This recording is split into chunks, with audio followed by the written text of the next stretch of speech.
Everybody, welcome to the Outdoor Adventure Hour. I got my tongue tied here right off the gate. That's just a sign of just a really awesome show right there because God knows what I am going to say next. Hey, we are so happy that you guys joined us on Friday. Hope you guys had a great Thanksgiving, an awesome Black Friday, and a super was it Cyber Monday? That's what you see. I'm really doing great.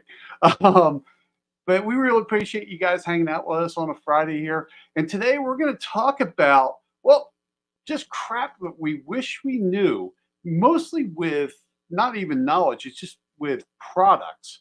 And, Lupo came up with this one last week. It's pretty cool because you run into stuff that you're just like, why the hell did I not know about this product earlier? And Why didn't I have this product yeah, earlier? right. So, Like, so damn it. So I am Jason from the Rogue Banshee, and sitting right next to me is Robert Lupo from Lupo Outdoors. So Lupo, why don't you take it over from there and tell people who you are for those who, well, haven't been with us before. Hey, I'm Rob Lupo from Lupo Outdoors. We are predominantly an outdoor channel. We focus on shooting, hunting, firearms, competition with firearms, archery, kayaking, sailing, camping, and survivalist. It's an outdoor channel. We've been doing a lot of box openings and reviews of firearms recently. And yeah, we're just trucking away. I've got some new things coming up this weekend. So if you're not a member of our channel, please subscribe and check us out. Cool. So, we always go through stuff because it's kind of like, I don't know, like weekend infomercial hell, where you look at something and go, that's really cool, but is it really that good? Have you ever had like one of those tools or that you looked at and go, I just don't know about this, but then you got it and it was just like, oh my God. Yes. As a matter of fact, I have it right here in front of me. I waited and hesitated on getting this tool set, predominantly because of the cost. It is crazy expensive. And once I got it, it's my go-to, whether I'm at the bench or out in the field. I take this with me everywhere I go. I use it all the time. I have a multitude of different tools. I figured, all right, well, this will just sit in my range bag, and then I have the other tools at home. So when I'm working on anything, I have other tools, and I don't use them. I just use this. This was, in my opinion, the best purchase I've done to date, and the fix extent. That looks awfully small for being the best purchase. I mean, I hear Oh, best purchase, I'm thinking like, I don't know, something like this big. And then you hold this like little thing up. this is the long range kit because I got really into long range shooting. It has a magnetic pad here, so if I'm disassembling, I have a Velcro magnet that I can set down on the bench. I got all my different rods, and then I have every possible bit, cleaning. I have a multitude of different torque wrenches. Inside here, we have the primary bit, which is a ratchet bit. What I like about this is I can ratchet either way, but I also have the ends that I can use.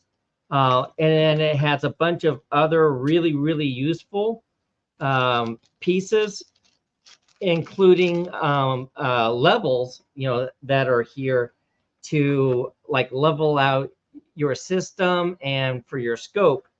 I only have one complaint about this, and the Other thing than is, the price? oh God, the price. I carry everything in here too. The biggest complaint I had about this, let's see if I can find it in here, is it did not come. This is a long range kit, right? And the one thing it should have come with that I had to buy separately is this. And it's the scope leveling kit. So what you do with this is you attach it to your Picatinny rail, and then you use this to level your scope. And I'm like, and I guess they kind of consider this kit for mostly uh, dealing with like out on the field. I've had to take my scope off, or I've had to work with a scope. Matter of fact, I had a scope in the field that ended up breaking. Right, all my my windage just failed. So what I ended up doing is having to take a scope off of my other rifle that I had there and mount it onto this rifle because it was going to be the predominant rifle I was going to use that day. And this would have been perfect to have with the kit. Aside from that, it is absolutely complete.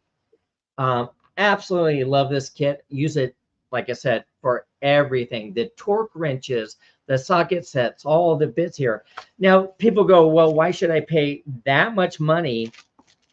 Well, how much money was it? We're talking like almost $600 for that kit. That's a lot of money. But here's the kick with Fix-It sticks. Like here's a little pocket Fix-It sticks little device that actually is really great as well. But with this kit, the tools are absolutely top notch. So my bits grip really well. They don't strip, which is fantastic. They're not cheap, crappy little bits. I have all the different little torques that I need for, you know, whether or not I'm reattaching or tightening up my my bolts to the chassis, to the, you know, to the barrel in action, you know, my action bolts, or whether or not I'm, you know, torquing down my scope bolts. Everything's there. So I have torque that goes 65, then 45, then 25, and then like a small one for 15. So I have basically everything I need. The long range kit was really complete. I wish they had put that one little piece in there. But aside from that, it was one of those things I didn't really realize how badly I needed it until I got it. And then all I can think about is, and they have other ones. I wanted the long range kit predominantly because I'm doing bolt action long range rifles, and it works great with my hunting rifles as well. But this kit would have been great when I was out there doing shotgun work, when I'm doing pistol work. Everything I need is right here in one location, and it's tiny enough where it fits in the range bag without a problem, and it's easy to carry. But it's absolutely one of those things where my only regret, aside from the absolute pain in my pocketbook, was that I should have bought this earlier and I should have been using it before. Well, and what's funny, you were talking about screwdriver bits, and I've been really big into screwdrivers. Like I even have a video on my channel, and it was talking about screwdriver bits for working on guns, and it's surprising how many people don't understand what a good bit is, yet alone a good bit for working on a gun versus not. I mean, so if we think about like our hardware store screwdrivers, they come to a tip like this, but then they're like angled at the sides. They don't fit the screw head. Whereas when you have your hollow ground, they kind of come in and then go straight up and then have a perfect square. So that way they fill that head of the screw.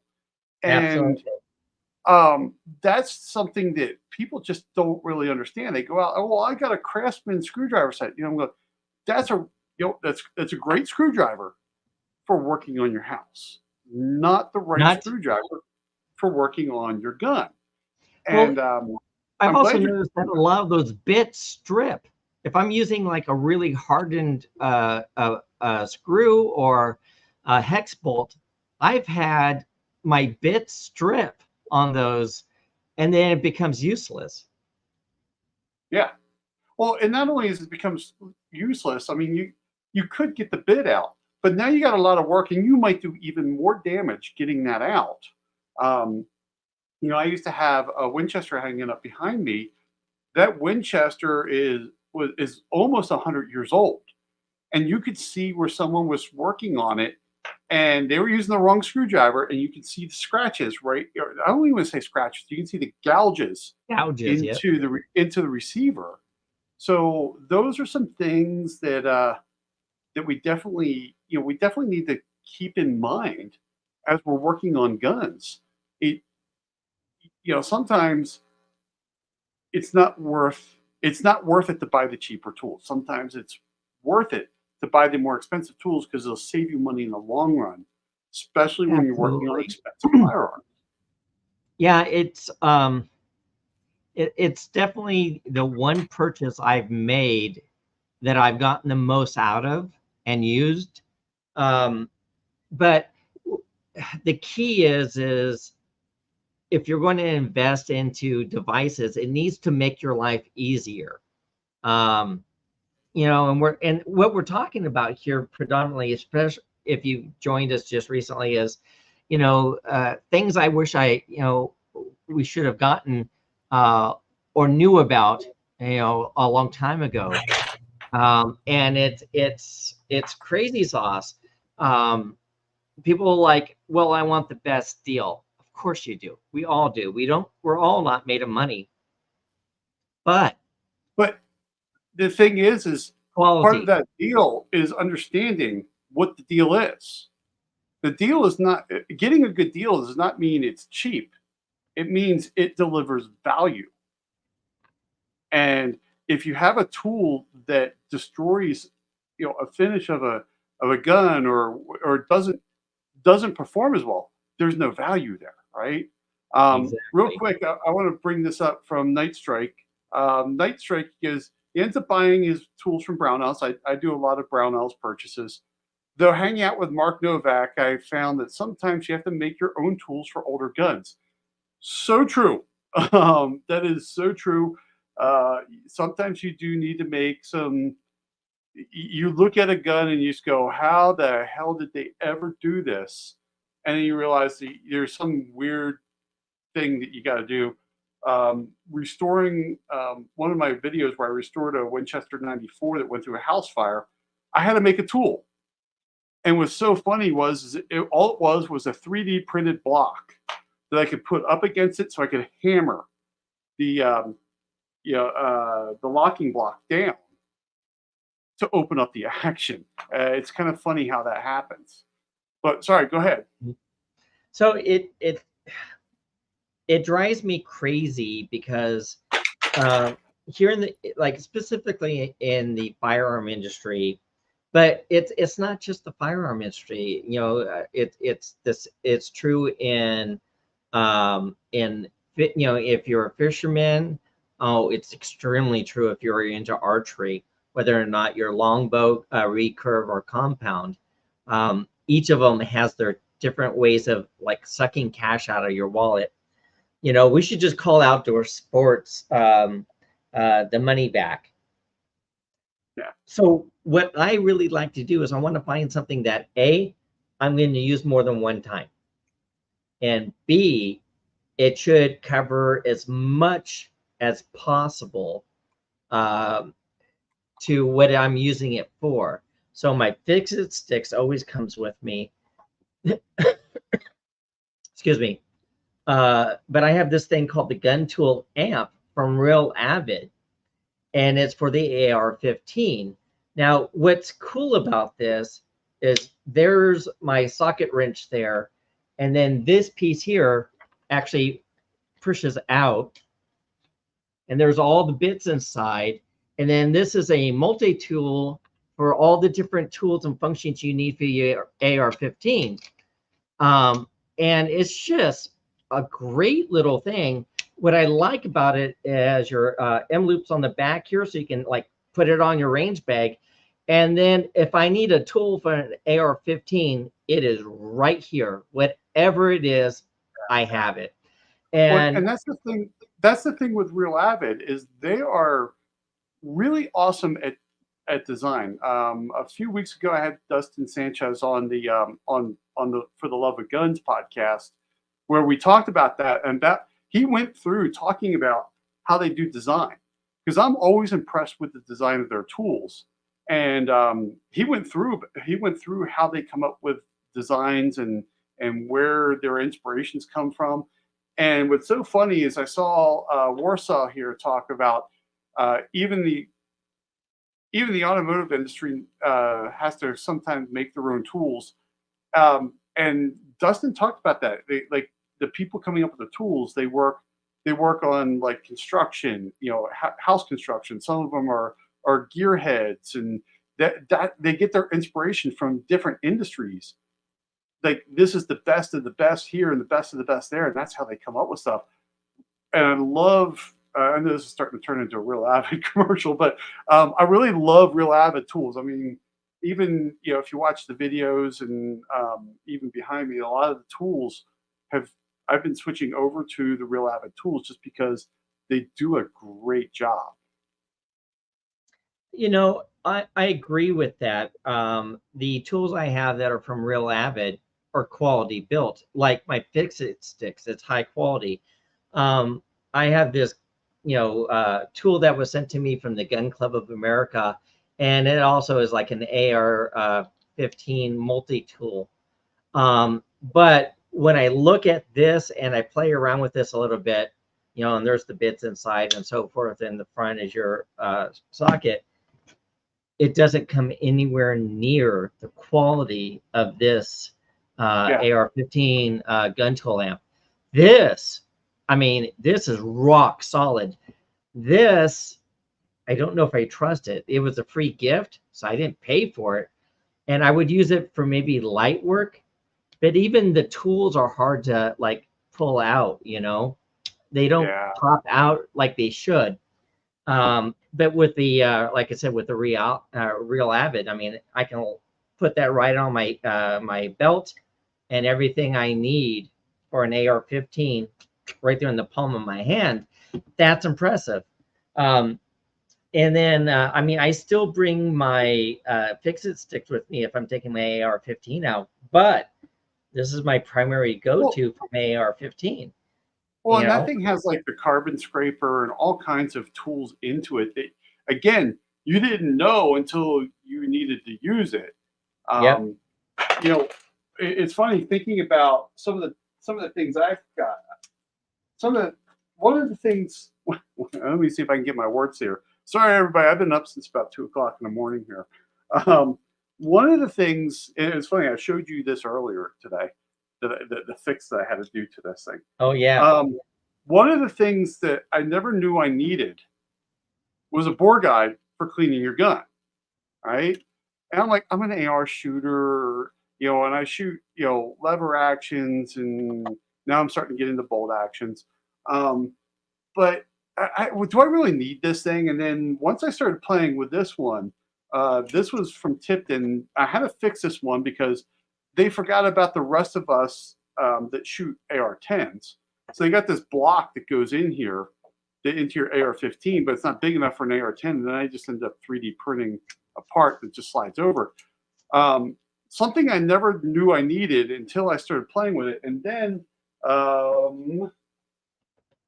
speaking of Real Avid, then I got the one from Real Avid that just came out, which I like even more. The design of this thing is pretty amazing. Even though when I got this, my wife, the first thing out of my wife's mouth was, "It looks like something from a gynecologist's office." Yeah. And it kind of does, right? But it does a great job. And these bore guides, I never knew how much I needed a bore guide until I got one, and I absolutely love it. Especially when they got these ports where you get your patch in there, you get your oil and stuff onto it. And it's not like dripping all over the place. And but yeah, this is like one of those things. It's like I never knew I needed one until I got my first one, and now I can't get enough of them. Oh, I'm right there with you. Actually, what you just mentioned kind of corresponds into this next thing I wanted to talk about. So when you're cleaning a bolt action rifle and you have a bore guide which goes into the bolt section, right? And then you're running your rod through with your cleaning patches.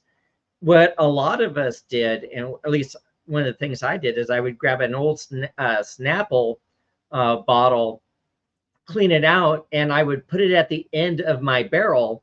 So when I'm running through the patches, any spray or the patches when they fall off would fall off into the Snapple bottle. Yep. Now that's great and it works, but as you're gathering liquid in there, it's not affixed to the rifle barrel, and they do have a tendency of dripping. You know, if you get more liquid out there, or sometimes you'll hit the back and you'll just knock your thing over and it gets on the floor, and then you have cleaning fluid everywhere. It's a pain in the ass. I found this, and it's called the gun cleaning trash can. And if you look at the very bottom down here, it attaches to the end of the barrel. And this is it right here. But it's really neat is it actually came with a bore cleaning kit inside.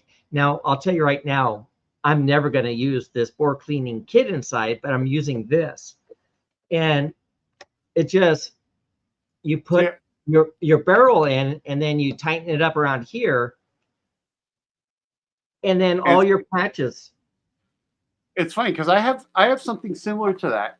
This one's from Tipton. I remember buying this and thinking this is the greatest thing in the world. And it's the same thing. You can put your barrel in there, but mine is threaded. And what the threading is that you take like a Coke bottle or or water. Right. It's threaded for those bottles. And what I do is I thread that in. All my patches and fluid go in there. And then what it is I unscrew it and I cap it, and then the smell stays inside the bottle. I actually like that, and it wouldn't fall out. So here's a question: how much are those? $15. How much? I think about $15. They're not much. So the bore cleaning kit that I got, you can get off of Amazon for, this is about $23.99, and it's got little feet, so it stays good. So I mean, it's not much of a difference in price. What I like is that it's tall here. So when you're putting your barrel in here and you're moving the patches around, very, very little chance of anything going. It's got a high well, so it collects liquid really well. It's a nice situation. So I didn't know that thing about from Real Avid, but once again, things I wish I had known, because it's using a Snapple bottle is fantastic. Into that one time it falls off and gets crap everywhere. Yeah. So I just looked this up on Amazon. It's $12.99. Nice. And I mean, damn near everybody's drinking a bottle of water anymore. It's thread on a bottle of water. But yeah, this was one of those things I never knew I needed until I got it. And now I like, unless I'm doing a video where I'm showing something you actually need to see stuff coming out of the barrel, one of these things is attached to a gun, and I just cap it and off I go. Made my life so much easier.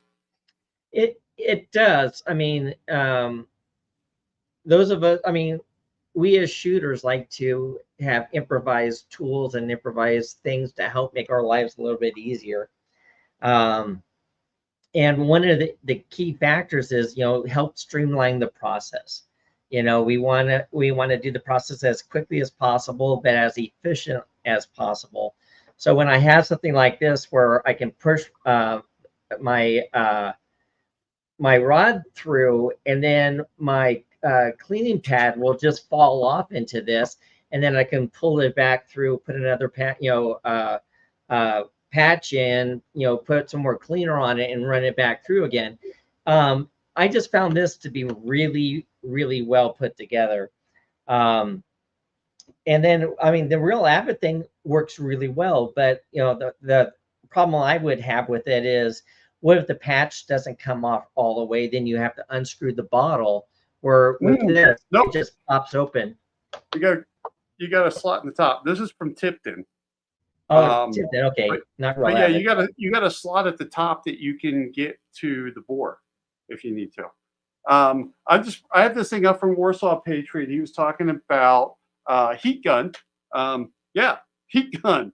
I actually used the heat gun for stuck screws. Through that Winchester restoration video where that thing went through a fire. A lot of that stuff was stuck, and I had some it was actually from Aegis Gun Care, their lubricant, onto the screw head. And then what I did is I actually heated the receiver to expand the receiver, and then you can get that thing pretty nice and hot. You can start seeing the oil bubbling up as it's soaking in to the threads. But heat gun, definitely, he said for his wood project, but also for, you can use it for a lot of things. It's amazing what you can use a heat gun for. And this is just this is just a Harbor Freight one too. Wasn't all that expensive.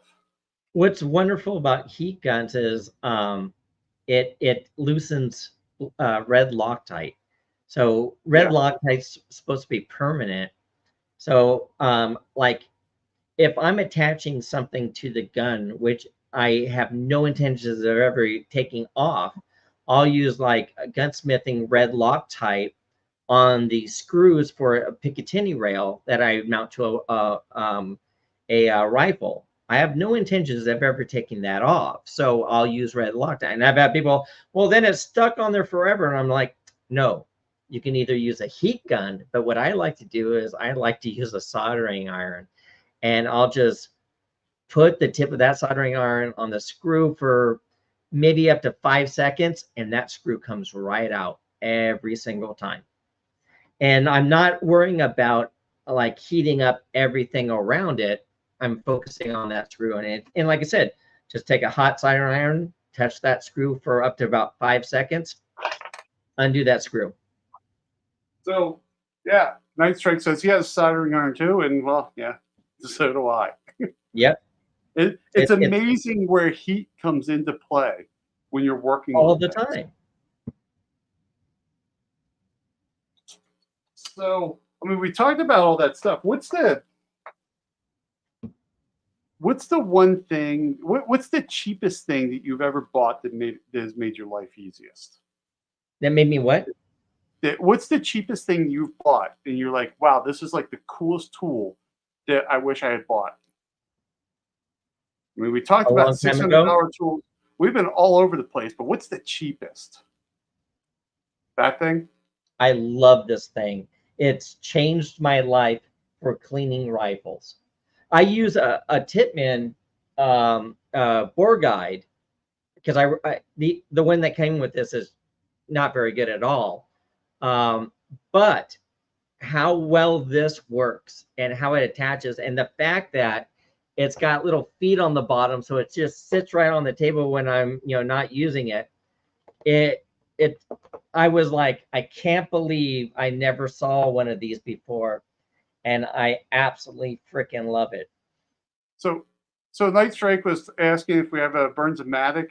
I do, and I run MAP gas. Mine's a MAP gas or propane. But yeah, definitely have that. So the thing that I found, so one of the other things I found is if you're a reloader, everyone talks about the importance of annealing your brass to get the most amount of life out of your brass. And I agree with that. But when you start looking at some of the freaking annealers, up there, it's like buy a car or get an annealer. I mean, they're almost that freaking expensive. So I have my torch, and I use MAP gas because It heats up faster and lasts longer. And I found these little annealing chucks. Excuse me. They're really inexpensive. I would say each of them is like around $30 or less. And they are milled out of aluminum, and they go on to the end of your drill. And then the caliber that you purchase fits perfectly, and they're showing exactly what needs to be annealed at the tip. And I just set up my torch. I have it on. I go up close to the blue. As I'm turning it, I wait for the tip of the brass just to start changing color and come out, drop it, put a new piece of brass in, zzz, pop, boom. Awesome little thing. And just a fraction of the cost. I love these automatic annealers where, you load up all your brass and it just automatically starts dumping them and annealing them. But like, who has a couple of $1,000s to drop on an annealer? Yeah. It's funny because we got a little chat going on about zip ties. Warsaw Patriot said zip ties. Night Strike says zip ties are essential. Absolutely. So I dropped a comment out there. So my wife and I, we used to go off-roading. We had a little 86 Bronco 2 that we used to go just take up in the woods and just beat the ever-living crap out of. And one time we blew an upper radiator hose. And so I pulled out, I didn't have an upper radiator hose, and we were like in the middle of nowhere, no cell phone coverage. So I took zip ties and zip tied the hose. So it was like solid zip ties, then wrapped the crap out of it with duct tape. We just grabbed some water from a nearby lake. And what was funny was that radiator hose lasted a week after I did that, before I finally got, because no one in town had the radiator hose, so I had to order it. And I was still driving the truck just like that because it was just around town. I didn't care. But yeah, it's amazing what you can do with zip ties. The one thing I love about zip ties is, and I used to do this in my early videos. When I was doing videos about pistols, I used to put zip ties through the barrel to show that the gun was clean, or was clear. The other thing I do with zip ties is I used to travel a lot, and I know you did too. But I used to travel with a firearm. And when I would check in my pistol, I would have the pistol taken apart. I don't have a barrel here. But I used to put a zip tie through the barrel, and then I used to put a zip tie through the frame, and then put that into my gun case. And then after I would check it in, I'd close it, I'd put my locks on it. Then I had 2 different colored zip ties, like a red and a blue or something like that. And I would put that on the gun case as well, through where the locks went. And number one is when I check in the gun, I'm like, because you're in an airport, and I would always say I'm checking in my sidearm, and never say gun, never say firearm, stuff like that. I always say I'm checking in my, if it's my pistol, I'm checking in my sidearm, or I'm checking in my or I'm checking in a rifle. And then they're like, is it unloaded? And they got to put the card in. Some people get a little weirded out. And I'd open it up, and they'd see the zip ties, and they're like, you're good. And then I'd put those zip ties on. And then when I would get my case on the other side, sometimes those zip ties were missing. And I knew that someone popped the case and put a scope into the case. Yeah. To see what was in the case. So you're talking about, they're talking about things like paracord and everything. The USCCA sent me this little survival pack. And I thought about building one of these at one point and just never got around to it. And now I keep this in the car all the time. What I liked about it is the fact that everything that could be possibly used or needed is in a tiny little package here. I've got flashlights, compass, fire starter equipment, a knife, paracord, and medical supplies. It's all right here in one little package.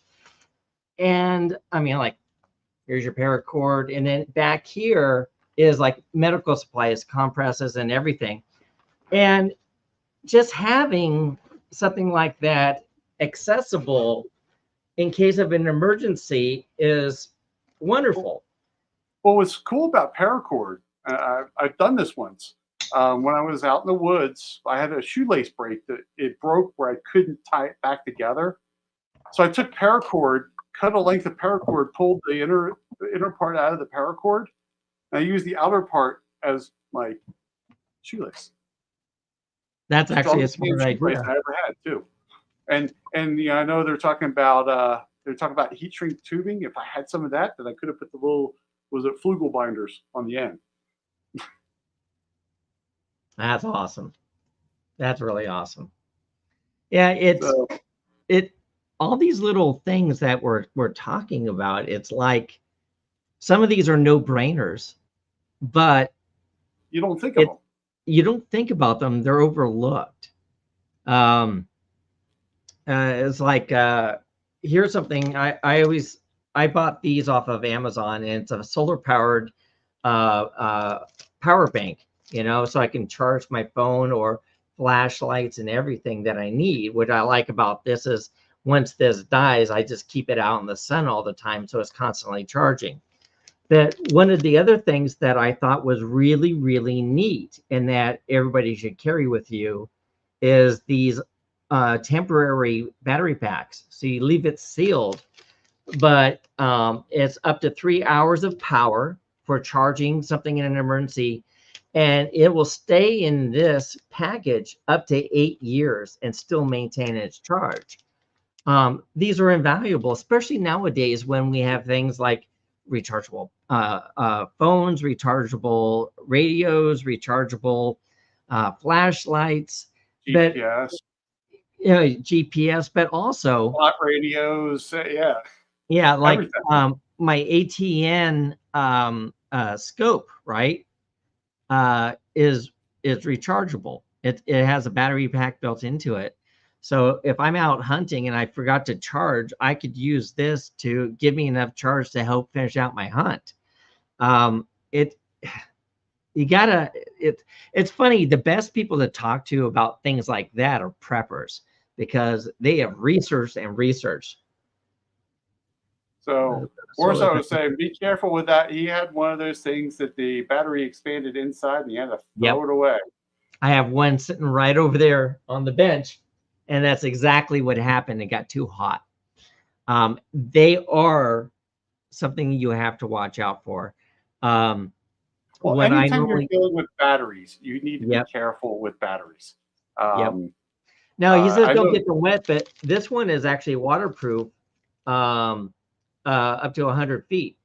So I can actually drop this in the water and it's fine. I want to see you do that. Why? I just want to see. I want to see the testing video of that. So Lupo's going to be sitting in the bathtub and dropping it in to see if he gets electrocuted. Yeah, well, I mean, Night Stalker's right. Lithium batteries aren't water friendly at all. That's what Night Strike was talking about. Yeah, so the issue is it better be waterproof. Like my GoPro camera, those use lithium batteries, and they're good for 100 feet down, but it's designed to be waterproof. Some of these are really good. Some of these are crap. This isn't horribly cheap, but it's specifically designed to be your emergency power backup, and it's sealed. So I don't have to worry about so much water touching that. What you really have to watch out with lithium is heat. So if you leave it out in the sun like all day long, you're going to blow it. Yeah. So we've been talking about gun stuff. What about fishing? So what's the one thing for fishing that you're like, oh my God, this is like the greatest thing ever? It attaches to the bottom with like a rubber O-ring down by my reel. And it's two purposes. One, it's got a little blade in there so I can take it, cut the line instantaneously. and it's got a hole through the plastic. So when I'm going from one location to other location, you hook the hook through it. So it kind of keeps everything self-contained. And they were really cheap, but I've gotten so much use out of it because I would often carry pliers, with like a little cutter in it, and I would cut it with this. This was so much easier to cut the line with. So when I'm like switching from one lure to the other, it just and off I go, and then I can Probably cleaner. use it It's probably again. a cleaner cut, isn't it? What? It's probably a cleaner cut because when you cut with like a pair of dikes and stuff, it kind of stretches the metal out a little, not the metal, the filament out a little bit. Exactly.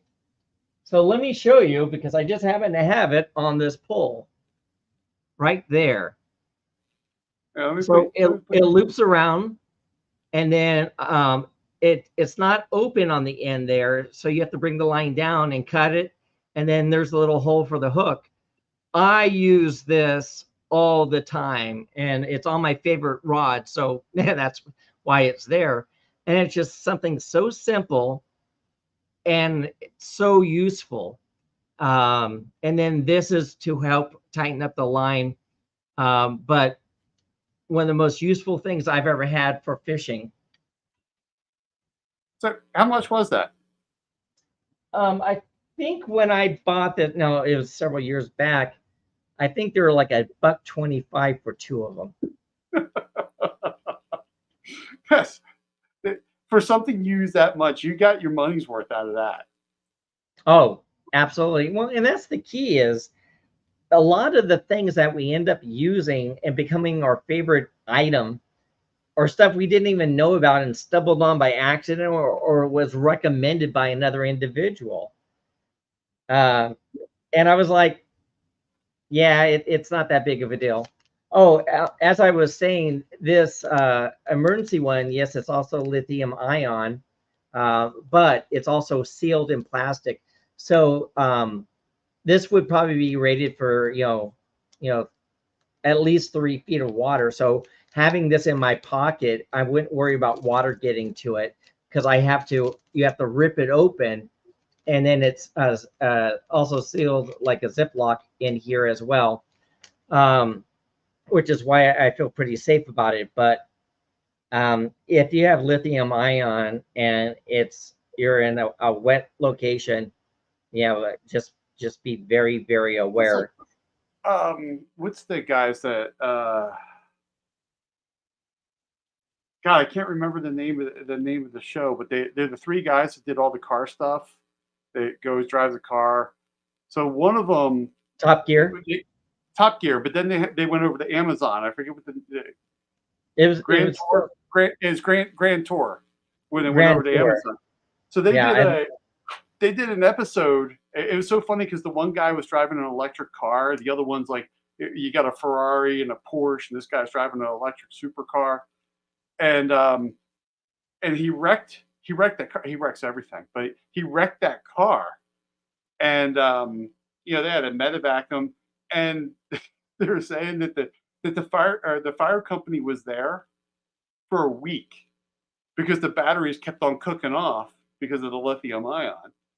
You see that a lot. You can look it up on YouTube. The problem with electric cars is often what they end up doing is, because you can't put the fire out. You can't.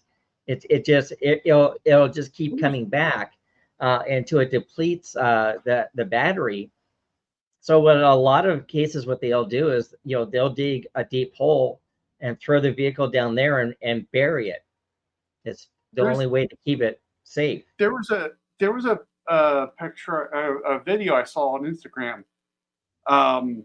So someone had an electric car and they launched a jet ski, and the car ended up in the water, completely submerged. And they were videoing, and you could see the batteries cooking off underwater. Oh yeah. And it was of course it was salt water too, to make it even better. Makes you want to sit there and light some sparklers and yeah. But yeah, this thing was underwater, just cooking off, and I was like, that's the perfect reason why we don't. I mean, So you're in Florida. I mean, yeah, you get these things called, hurricanes, or as I like to call it, large swirling clouds of death. Yep. Um, I use the and same phrase. and it was yeah, tornadoes are swirling clouds of death. The hurricanes are the large swirling clouds of death. And it was so Yep. funny watching all of the electric cars. The I'm really tired.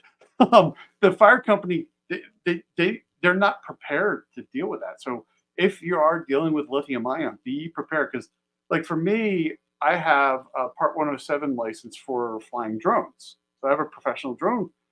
But when you fly, those lithium ion batteries for your drone have to go with you, and preferably they should be in, they got to be separate from each other, and nothing can hit the contacts, all that stuff. But preferably they should be in a lithium ion bag. So there's these special bags for lithium ion that you put those batteries in. So if that thing decides to cook off, there's no it kind of contains it. Right. That's actually kind of cool. Yeah. The problem that people haven't really figured out about being here in Florida is we have very, very high humidity. So when I lived in California, and my car battery, I would probably have to replace my car battery every, God, anywhere between 5 and 10 years. And because of the humidity and the heat here in Florida, uh, the average lifespan, as they say, be prepared to replace your battery every 2 to 3 years. I bought a brand new battery for my vehicle, and it didn't even last a year before it went bad again. Now, here's the deal. You buy an electric car out here, and you're dealing with these lithium ion batteries. They don't react well to high humidity and heat. So and the problem is like my car battery was $500 for my vehicle. Oh, you're Uh, talking thousands to bat a Tesla. Yeah. it's like $10,000 to $12,000 per battery. Yeah. Yeah, that's a whole lot of screw that. Yeah, makes you really really nice that you have a internal combustion engine at that point. Yeah. But yeah, it's just one of those things of we need to think about some of the safety stuff. Um, Warsaw Patriot said he's worried about AI, and I responded back to him, go, just give in to the computer overlords and and Night Strike. No, understand, everybody that doesn't know, Lupo and I actually work together at our day job, and both of us are in cybersecurity. So when we talk about the computer overlords, we are the computer overlords. And Night Strike's like, yeah, Piff, I'm not giving in to any computer overlords. Otherwise, I'll end up having to swap hard drives and not Not signing signing up up for for that. that. I'm in break fix. Yeah. Yeah, So yeah, both Jason and I have been in cybersecurity for over 20 years each. yeah, Yeah, yeah, and yeah. Thanks for dating me. Yeah, yeah. Well, you're yeah, old, appreciate like it. I am. Well, And then at I least I ended can up say I'm the getting, youngest of the two of us here. yeah, that's true. Um, I ended up getting my PhD in information technology, um, in like in IT stuff. When I first started going to college, there wasn't any classes for cybersecurity. Yeah, there wasn't either. No. When I went to college, there was barely networking classes. So Yeah. when I went to college, I started college in '91. It was NetWare 2, and we were really playing with Lantastic. Um, but yeah, it's kind of funny to see how that stuff is. But yes, both of us are. Yeah, both. He's the doctor. Um, and so should should we should we let them know what your hacker name is? Sure. So I used to lecture at this hacker convention called DEF CON a lot. So in the DEF CON underground circles, I'm known as Virus because I specialize in computer viruses. So Night Strike says, yeah, the Rogue Banshee is from the old BNC days. Yes. BNC, Vampire Taps. I know all that crap. Woo! Token ring. Broken Ring. Broken ring. Better. Yeah. So for me, the name I got was Arms. That was given to me because back then I was an FFL, and so I was an arms dealer. And it was so funny because I remember talking to someone, and they're like, "I don't get why they call you arms because they're expecting me to have like these big arms, right?" I go, "Yeah, I'm a gun dealer." So, so we got like 9 minutes left. Since you have the outdoor channel, how about kayaking or What? canoeing? How about kayaking or canoeing?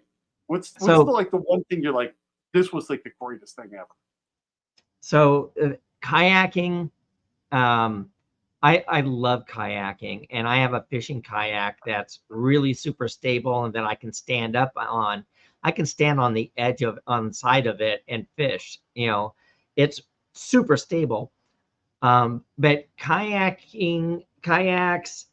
and fishing are worse than firearms when it comes to crap they trick you into buying. But one of the things that I got that I absolutely love for my fishing kayak is it's like a basket that it's a rod holder, and then it holds all my Plano lure holders in it, and everything for sports is just so ridiculously expensive. But I really love that. One of the other things I love is the tracking systems on a lot of kayaks, so I can mount my fish finder, and I can mount other type of grabs for my my paddle, and then I have on that same type of rail I can actually have my anchor, so I can press a button and it drops an anchor, and then I just pull it and it locks it, so it keeps me from drifting. And then all I have to do is pull the rope up, and it automatically brings it up and then locks the anchor in place. There's so many cool things when it comes to dealing with kayaks. But the problem with kayaks is people buy the wrong kayak the first time they buy a kayak. And what I mean by that is you really got to understand what you're going to be using it for before you buy one. And then you have multi-use ones. So like my fishing kayak, I can use for pleasure.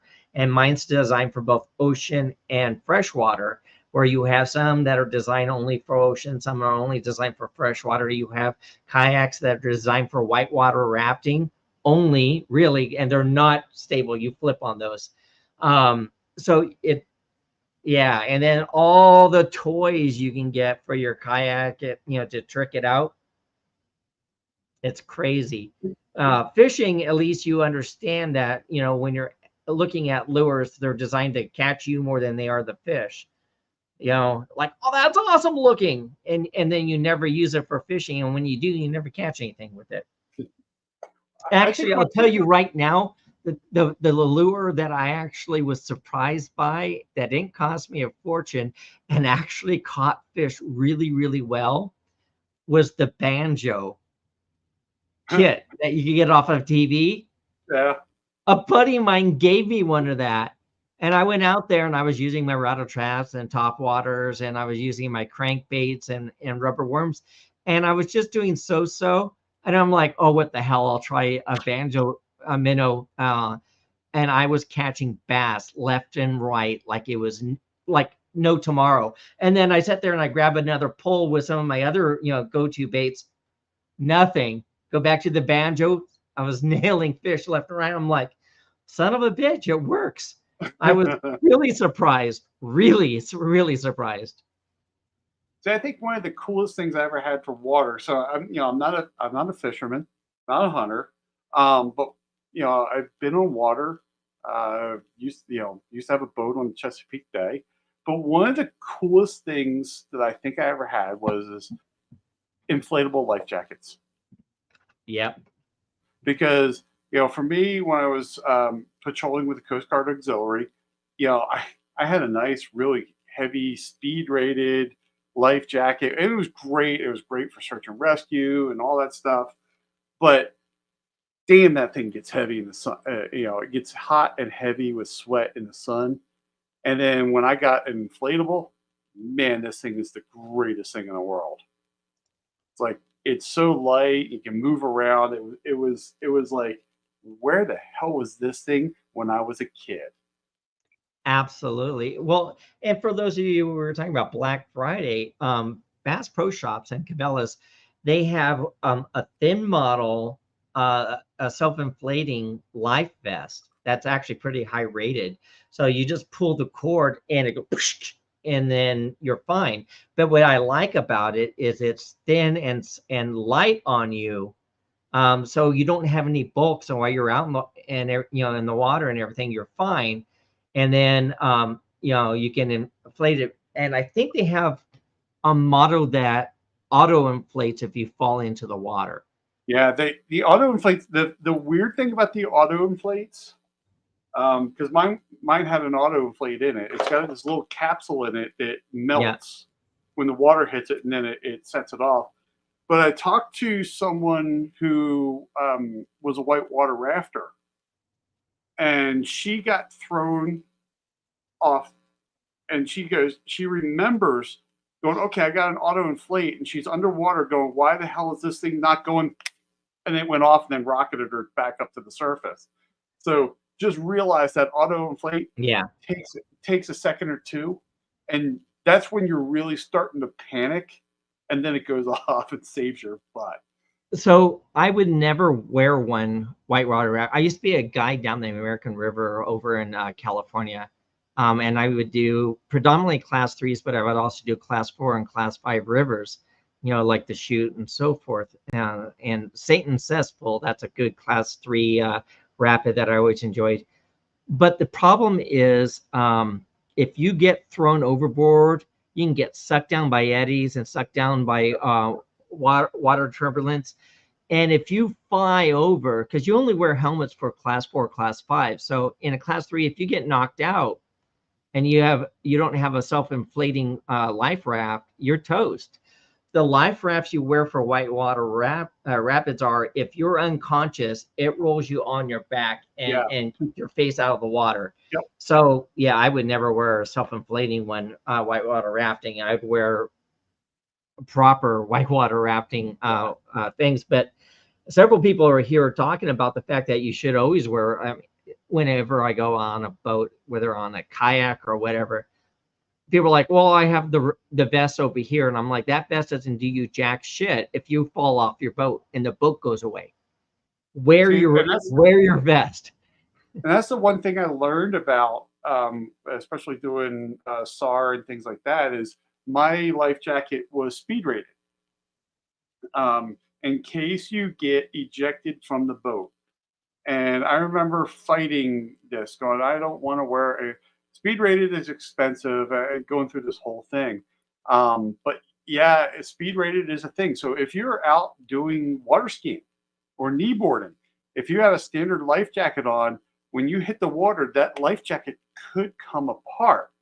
So make sure you get a speed rated life jacket so that when you do hit that water, the jacket stays, intact. And then my jacket had like a nice soft collar to it, and it will roll you over and everything. Make sure you get the right gear. So Worship Patriot was talking about the Deadliest Catch, one of my favorite shows, by the way. So yeah, I've seen that a lot. I am very, very aware of how cold the water is in Alaska. I lived in Alaska for 2 years. If Vanessa Kitty was here, I haven't seen her. She also lived in Alaska, and if you've never been to Alaska, you have no idea what cold really is. I mean, you just don't, because you go to Alaska, and like I lived in Montana, I lived in Bozeman, and it had snow. Lived in North Seattle, we had snow. But you know, when you wake up and it's 40 or more below zero. When you're in Alaska and you get to the point where it's too damn cold to snow, that is a completely different thing. Yep, I, it I just I rains ice. remember doing ice rescue training and being out on the ice, and you start learning to trust your gear. Light strike. See, everyone knows Vanessa. I haven't seen So her she wasn't here last week either. We she miss you, com- she Vanessa. commented she commented on an Instagram post of mine earlier this week. But anyways, we've been rolling an hour, so we're actually Yep. getting a little over our adventure hour. So Lupo, what you got going on your channel? So I just put up a video on Wednesday about the Chop a Little Badger survival rifle single shot. Awesome, awesome gun. Check out the video. And then I have 3 different vendors who have sent me their product, which are parts, basically upgrade parts for the Little Badger. And I'm going to be doing individual reviews on each one of them. And then I'm going to do like a group review of, you know, what I liked best of all the different parts. This weekend, I'm going to be filming for Mantis. Mantis was kind enough to send me a bunch of their products, so I'm going to be filming and doing reviews and box openings of all the Mantis products that they sent me. And then coming up in the next week or two, I'm going to be revisiting my Benelli Lupo and 300 Win Mag now that I've had it for a while, and talk about what I like and unfortunately dislike. And it's one of my favorite rifles. You kind of learned something about that rifle. It's going to come Yes. out in a video. Yep. So we're gonna talk about the one failure that Benelli did when they made the 300 Win Mag Benelli Lupo. Now, their 6.5 Creedmoor Benelli Lupo is spectacular. You can shoot 1,000 yards with that all day long. 300 Win Mag, not so fortunate. What about you? So on my channel, I dropped a video today. It is on the 1-year review of the Saber Specialist pistol, range bag. And I had a problem. They had a problem with it. Not all of them had a problem. The earlier ones had a problem, and I had an earlier one. I go through the problem. They did fix it. It's great to see a company going, literally, we effed up. That is the recall. That's actually the name of the recall. We effed up. So Wow. When I saw that, I'm like, these people speak my language, because I grew up just outside Philly, and that's a staple language. That's a staple word in my vocabulary. But that just launched. I filmed a little bit today, earlier today, about some stuff. But I've been playing with the Mantis Laser Academy version 2. I got on the beta for that. They asked me to, since I've been working with the Mantis products for so long, I've been playing with the version 2 of that, and there's some changes. And from what I understand, that thing is version 2 is launching really soon, because they're already asking for the beta testers if we have any links of stuff. So yeah, I've been playing with that, and I just got so much stuff I got to film. I just got to get back in here. I filmed all the range stuff. Now I got to get in and do the studio stuff. But yeah, we got some reviews of some products coming out. That's awesome. Awesome. And then I got. What are we talking about next week? It's your turn. We are going to talk about crap. You see, we got talking about all the stuff we didn't know about, and why don't we talk about reloading, but specifically reloading. Okay. But specifically advantages and disadvantages of single stage and progressives. Progressive presses. Yeah, that's let's a great. Let's talk about the differences of progressives versus single stages. Yep, I think that's a great topic. Well, So everybody tune in next week as we talk about the pros and cons of reloading. And like we stated earlier, if you haven't subscribed to either of our channels, please subscribe to our channels and check out our videos. We are both very interactive. So if there's something you want us to film and review or talk about on either of our channels, speak up. everybody, man, thank you for hanging out with us on Friday night. It's great to see you all, and we will see you again next Friday. We'll see you. Thank you.